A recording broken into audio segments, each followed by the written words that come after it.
We don't know whether you're in or out of the European Union. We don't know what happens to Scotland. The Irish question is still open again in this European thing. We don't know who's going to be leading even the Tories in the next week or so. There are a lot of unknowns. But is this clumping thing, this localism thing that you've been talking about? Yeah, it's not really localism so much as what I would call tribalism. And right. As you know, there are two types of tribalism. There's the negative kind, the xenophobic kind that gives rise to extremism. But there's a positive tribalism, which is simply an expression of people's desire to know where I belong. Can I find others who share my values, my ethic, my outlook on the world, my worldview? And yes, in some senses, there's some evidence that demographics now are splitting in that way. So you have younger people with a very different worldview to people, say, in their 50s, who are looking at a different outlook on life and economy and so on. And sometimes there's a fracturing of those things.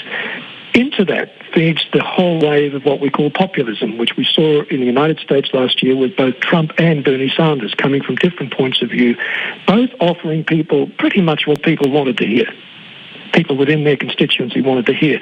Not necessarily being able to sustain those promises, but making them anyway. And now we see Donald Trump struggling, I think, to even keep the support of his constituents. The people that voted him in now, he's dropping in popularity this week again with his core constituency.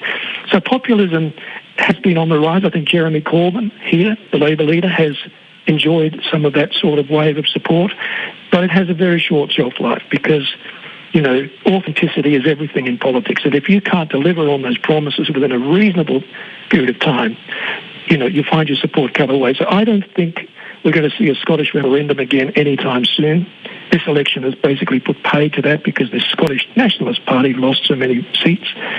I don't think we're going to see a push for Northern Ireland to separate, or Wales or anybody else within the British thing in the next few years. The big question, though, will be what form of Brexit, not whether we see Brexit, but what form it will take.